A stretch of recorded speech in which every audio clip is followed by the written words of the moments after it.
Welcome back, everybody. Before we introduce our next talk, just a couple of announcements. Please do share any photos that you're taking of the day. We have our hashtag EBN DigiFest. Please put your photos on Instagram. We'd really appreciate it. And post about what's going on throughout the day. And just to remind you, after this session, we have reached lunch after this, yay! But there are fringe sessions going on upstairs. So there is a video content workshop going on, which is going to be really fun, and it's a competition, and there's a chance to win a prize. So it's Chloe Gendon. She's going to be teaching you how to create really impactful content just on your phone. So if you want to go to that talk, we can only have 20 people in the session. And go straight there. There's going to be food in the room, so you don't miss out and you don't go hungry. Or if you fancy something a bit more chilled, there's a breathe and refresh session going on with Gracie De Silva in the Wiltshire and Dorset room. That's on at 1:20, so you've got time to grab food here before you go up. Anyway, to the now. We have our next session, and we are very pleased to be joined by Kanjilal and Ellie Hale, who are here to discuss another vital topic in our industry, namely the power of diversity. Mo is the co-creator of Watch This Space, a multi-award-winning diversity and inclusion company. Mo actually created this company during the pandemic, after having had a career working for international tech corporations and also supporting smaller SMEs. Watch This Space works with organisations across sectors to help them understand why inclusive teams matter and what changes they need to make to help people work better together. And Mo has also got her own book now, The Inclusion Journey, and it's now available, so look out for that one. Ellie is currently a partnership director at Reflect Digital. She is at the forefront of integrating advanced digital marketing strategies with insights into human behaviour. She also recently launched the initiative Agencyland, a platform which aims to promote diversity and inclusion within the industry. So, I'm going to pass you over to these lovely ladies. Thank you very much. Thank you. Woo! Woo. And the crowd goes wild. Yes. Amazing. Thanks ever so much for joining us. In the spirit of being inclusive, does anyone want to move a bit closer to the front? It's a fireside chat. We're feeling a bit chilly and lonely up here, so if anyone wants to move forward, please do. Come and get cosy with us. So, it's excellent to be chatting with you, Mo, because, yes, as you know, major fan of yours. So let's talk about first, why is working on inclusion important in any business?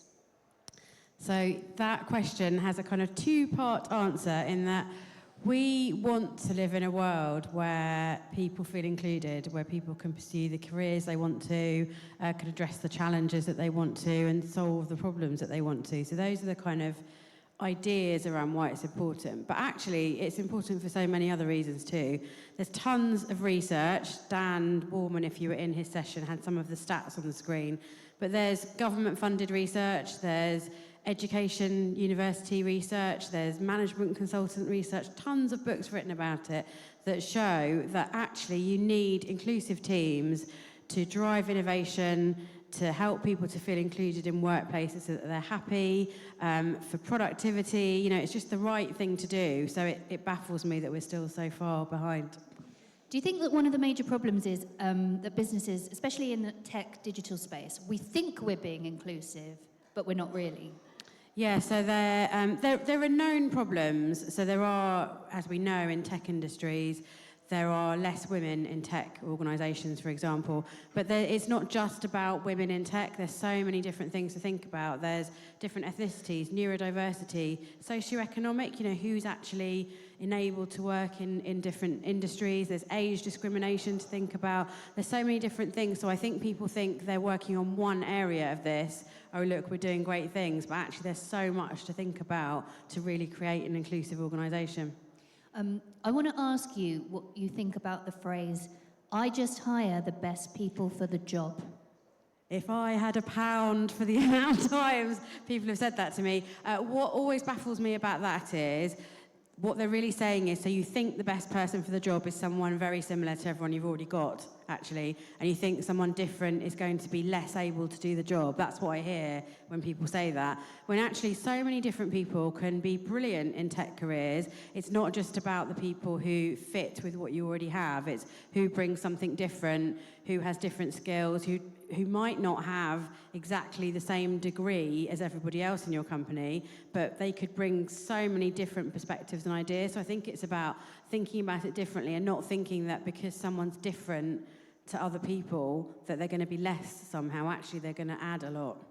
Absolutely. So do you think to be more inclusive and diverse, you have to be thinking outside of the box, and how do you do that?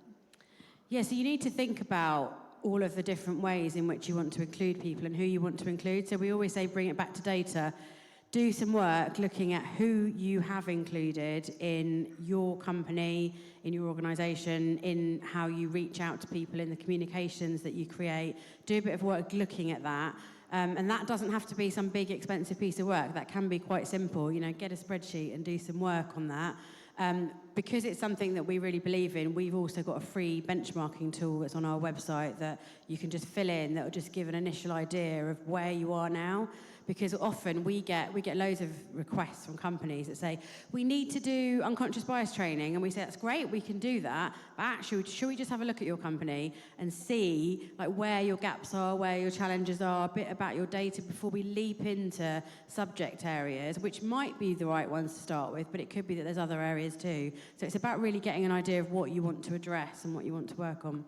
So do you think then diversity and inclusion, has it got a bit buzzwordy then? Do people think, oh, like, crap, I better be doing something about it, I'll do anything, quick, get some training, and then that's it? So many buzzwords around it. So first of all, there's all the different acronyms, which we try not to use, because I think they exclude people anyway if you use certain acronyms.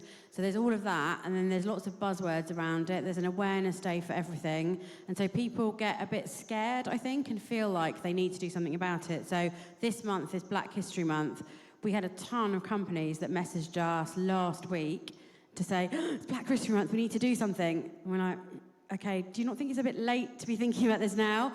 And, you know, Black History is every month, it's not just this month, and it's because people feel like they have to jump on some sort of bandwagon, they feel like, but they don't actually think about what they need to do and what the actions they need to take, and actually what's the motivations behind it. Why do you want to work on this? You know, why is it relevant to the business? Absolutely. Well, it's also World Mental Health Day today. It's Baby Loss Awareness Week this week. I think lots of companies just think, hang on, lots of companies are changing their profile picture. Maybe we should get on this as well. Have you seen our post today? Probably not, because we've been here. We did a post today which said, if you're a boss who's posting about your own mental health struggles and the things that you've been through, you better have your own policies in place for your employees, because otherwise it's meaningless. Oh, it is meaningless, isn't it? Lead from the front. We've got to be leading from the front. And also, I posted today about baby loss. And if you mean it, if you think it, have a policy that backs it up. If you're going to give your team time off to grieve, put it in writing, put it in a policy, show that you mean it. Do you come across that a lot with companies that think they're doing the right thing, but they're not really? Yeah, so there's a lot of companies we work with. So when we do our inclusion journey mapping, we have this discovery process where people tell us what they think, and because we're not in their company, people are quite open in telling us things. And their bosses will often say, but we have a really flexible policy. People can do this. We have this helpline available to people. But when you talk to employees, they're like, we didn't know about that.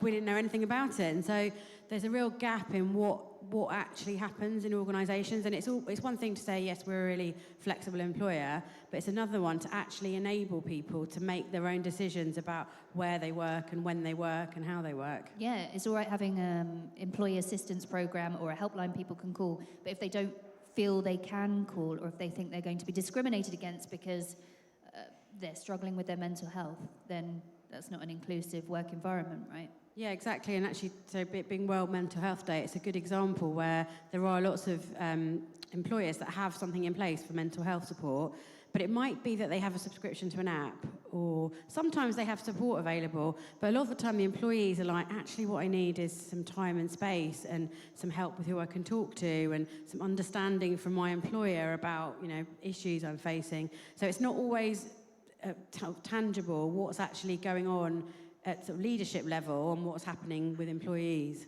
And I guess it's not always an external influence either. It might be an internal thing, right? So what are your processes? Is there something I can do to help my employees in the way they manage their workload? Or could it be a really simple communication change that I make that will make that employee then feel more included and part of something? Yeah, so a lot of reasons people feel stressed is actually at work, is about ways of working. So if you're somebody that calls everybody into a meeting for everything, for example, that's going to feel really stressful for some people. That isn't how they think best. They find that environment really stressful. So if you're going to be inclusive, it's thinking about different ways of working with people. And also, how do you respond when people are overloaded with work? As an employer, do you help them with that? Or do you actually, give them some other tool that they can use or something that doesn't necessarily help with the actual problem? So it's about thinking about what you can do to really listen to people.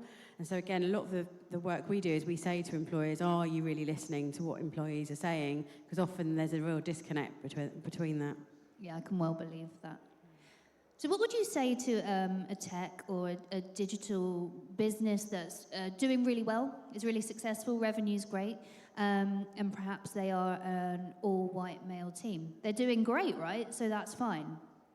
So that's quite a familiar story that we see, because quite often somebody has an idea for some technology and they employ all their friends, and then their company looks a certain way. There's certain types of people there. That's often when we work with people, because they will often be struggling to recruit people. And when we work with people, I've had plenty of CEOs that have said to me, but they don't apply for my job. They don't apply when we, as if it's their fault. I've heard that a lot. As if it's their fault. I'm doing everything right. They just don't want to apply. Yeah. And when you break that down, you look at it, it's like, well, actually, there's so much in the communication that's not being thought about, that's not being considered, that's not including people. There's loads of things that I see as red flags on job descriptions that people think is great things to put on a job description, but actually for a lot of people that puts them off completely. Tell me. Well, one is, we go for beers on a Friday. Great for the people that want to do that. But if you're, say, for example, if you're a woman about to join an all-male team... That is an immediate turn-off for me, no, thank you. I've got stuff to do. Yeah, exactly. But the bigger thing for tech companies is your revenue might be great right now, but actually to innovate, to solve problems, you need different people and different perspectives. So if you want to create technology that's going to solve a certain problem, well, then you've got to include different people within that. And there's a famous story that you might have heard from Apple with iPhone. So there was an iteration of their iPhone. It wasn't the first one, I think it was the second one. And when they announced it, so it had gone through the typical Apple fanfare of a huge announcement about this new phone. That phone design must have gone through so many people: product design, engineering, leadership teams, marketing, communications, all these different people.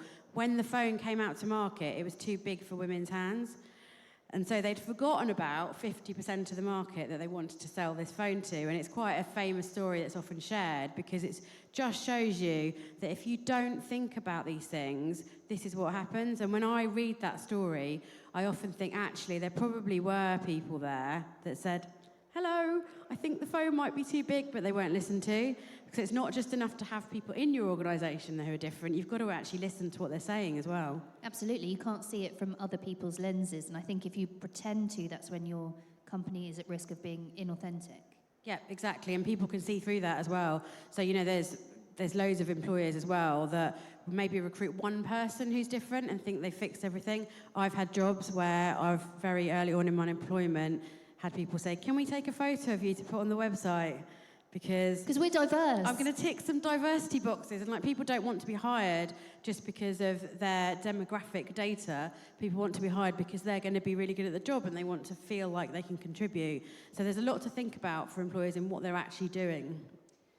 Have you got any tangible takeaways? So what can companies do? What are some, not quick fixes, but where do you start? If you know that things aren't right and you are interested in making your company more diverse and you want to have an inclusive work environment, where do you begin? So it's that data piece. Have a look at who's in your organisation, what you're doing with your communication, how inclusive is it? Just take a look at what you're doing before you leap into different solutions. And there are lots of solutions available that will help you with that. You can just start spreadsheets. We've got that free tool for people as well. But just start thinking about what things you can do to start to make a difference. And then the other thing is talk to your employees. Genuinely talk to them and understand what people are saying. And then to go further than that, you can look at things like your recruitment, you can look at exit interviews if you do them, and just start to delve into where your issues might be. And the other thing for businesses is ask other people, ask other companies in your sector what they think about your communications. We often say this with job advertising. If you're struggling, like if you're puzzled as to why you're not getting people applying for your jobs, ask someone to have a look at your job advert and your job description. Get a different perspective. Absolutely. So specifically again with the digital and tech industries, what are some of the issues? You've mentioned, it could be because of ethnic backgrounds, also socioeconomic backgrounds. Can you talk a bit more about that and why that influences specifically the digital and the tech space? Yeah, so if you look at who tech careers are accessible to, are they really accessible to everyone? That's the sort of crux of it. So when we're talking about, Dan in his talk was talking about schools, are we really including lots of different people and encouraging them into careers in tech? And it's quite difficult for young people if they don't know about careers, and it might be that they don't have people in their family who have had careers like that to even know that those sorts of things exist. So there's lots of charities and organisations that help young people with that. So I mentor for the Girls Network charity, and that's all about showing girls different types of careers that may have had nobody in their family who's ever done anything like that to know anything about it. So you have to really think about how to bring people in, and if you're doing things like work experience, is it always someone's son, daughter or niece in your company or nephew that does that work experience? Or actually, could you look wider than that? And the same with things like internships as well. Are you really bringing different people in to give them that work experience? That seems like that's quite a small commitment that maybe we could all make to try and find somebody in schools and colleges to try and look a bit further afield and commit. Loads of blank faces. Loads of young people need work Anyone experience. up for committing to that? Woohoo! 3 of you. Brilliant. Great. Okay, so why do you see companies not putting diversity and inclusion at the forefront of what they're up to at the moment? They think they're too busy and they haven't got time to think about it, or a lot of the time they just don't see the issue, don't see what the problem is.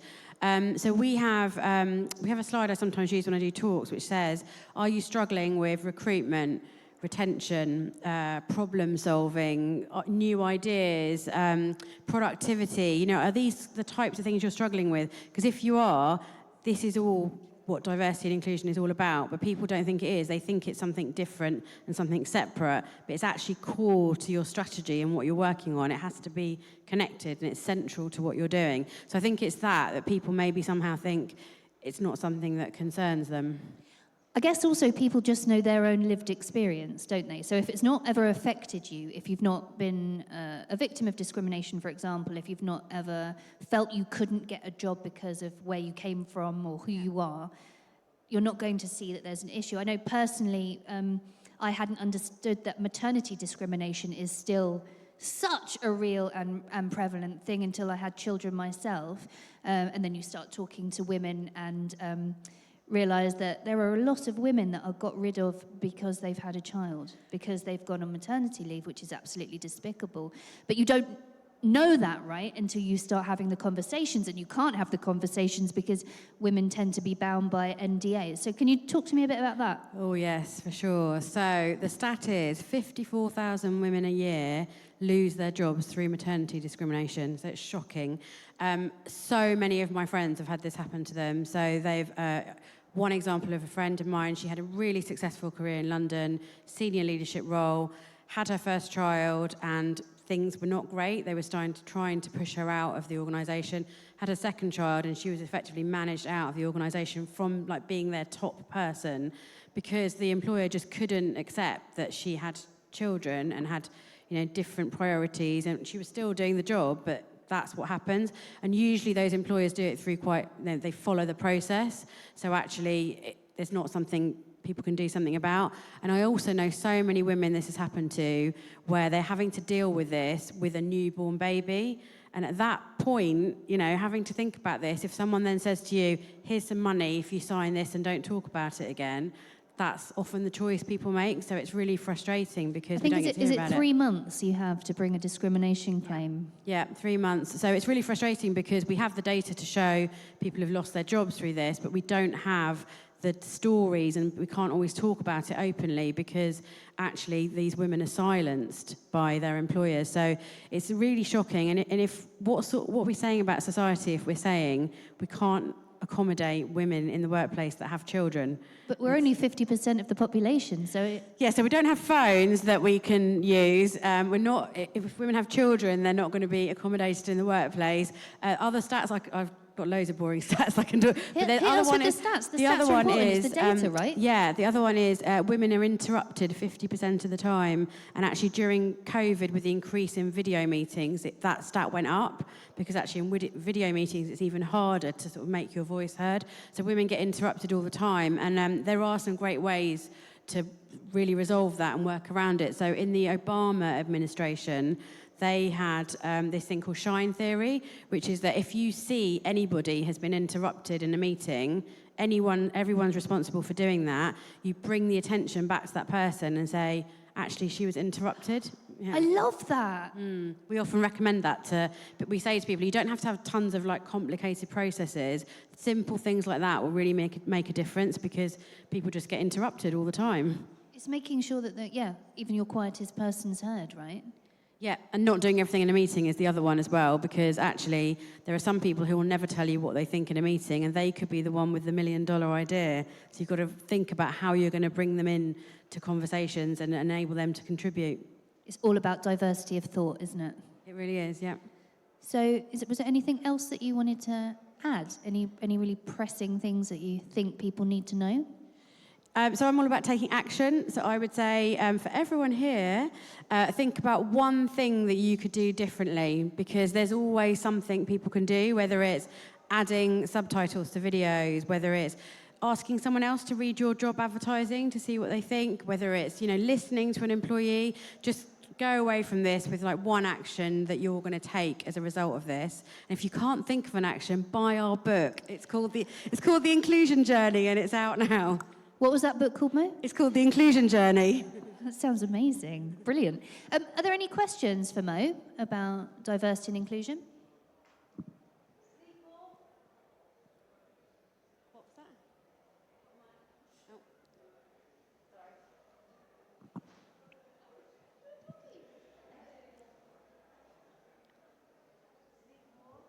Oh. Sleep more. Sleep more. Yeah. That's your action. Fantastic. Great one. Yeah. Really good. I'm on board with that. What's your doggy called? He's Hudson. Hudson. Oh, my God. Hello.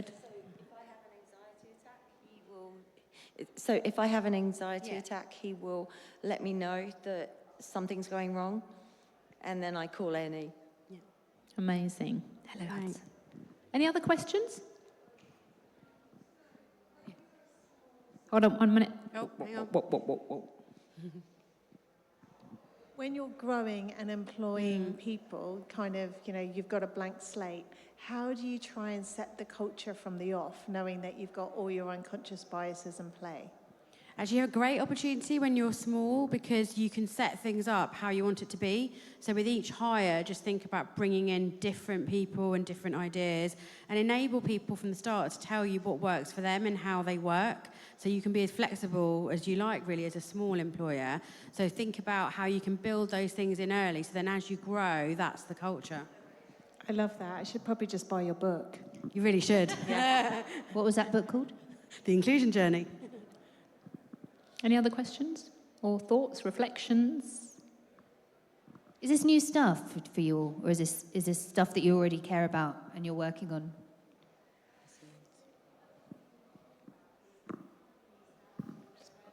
Someone was just... Oh, yeah. 1 minute. Can I just come to this lady first? And I was like, thank you very much. I'll be back. Thank you. Hi, I'm from the University of Sussex. We do apprenticeships, so we're kind of one step away from the recruitment process. What would be is there a single thing we could do to help our employers recruit in a more inclusive way? So it's probably talking to those employers to think about what criteria they're using to select people, because often people are being too sort of strict in their thinking about what they actually need. Really prescriptive. Really kind of like you have to have exactly this skill, when actually those things can be learnt quite easily by a lot of people. So I think it's having conversations with employers about what they're using to select people. And Mary, I think you were asking about the business benefits. Yeah, again, there's loads of stats around that. So more diverse, inclusive companies are 36% more profitable. They're higher performing. They make better decisions 87% of the time with half the number of meetings. So if that stat alone doesn't tell you why it's important. Hang on, hit us with that one again. So better decisions are made 87% of the time, and they're faster, so with half the number of meetings. So why wouldn't you? That's not a reason to get more inclusive and diverse. I don't know what is. Exactly. Barney? Hi, I just saw there was some research that came out this week saying they'd spoken to a lot of recruiters, and they said that they wouldn't consider anyone who was over 57. They'd all kind of agreed on that between themselves. So do you talk much about ageism with people? Yeah, so that's a great question. So I think it's 1 in 5 over 55s experience discrimination in the workplace, and it's worse for women. It's much higher discrimination for women, and it's full of stereotypes and people not listening to people when they're older, like viewing them in a certain way. And actually there are loads of people who would like to work in tech as well. So again, I'll plug Tech Native Digital again, because actually that's one of the areas that we've talked about at Tech Native Digital. Is there are lots of people that might want to change their career. They might have done a career for a long time. They've got tons of skills and actually want to switch into a tech career. So, but when you look at job advertising, it's about, bright, energetic, read young. They don't think that actually somebody who's older could really add a lot to your company. So it really takes some rethinking in what you're looking for when you're recruiting people.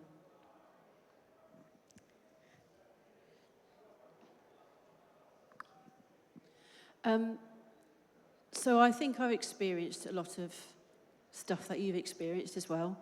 I tend to work in male-dominated environments.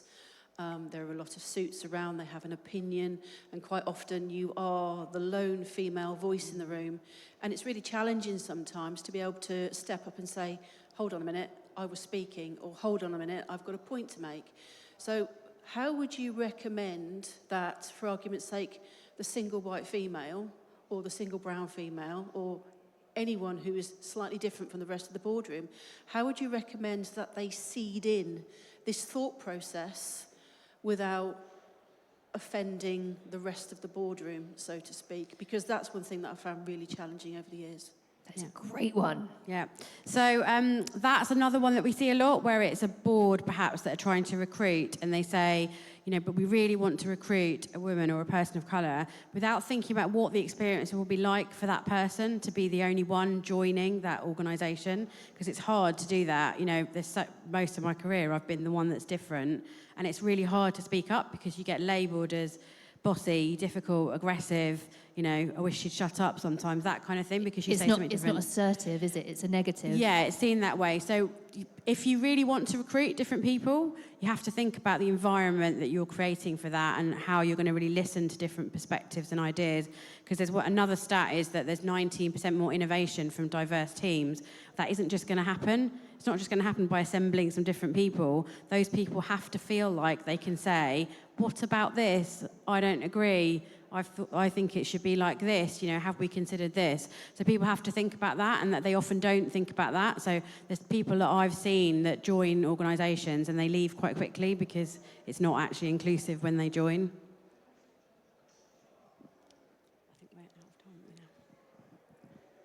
I think we might be out of time. I think there I think might we're be some out of hungry. time. I think there's a hungry queue everyone's waiting for forming lunch. Yeah. to get to the food. So thank you so very much, Ellie and Mo. Thank you. Big round of applause. Thank you.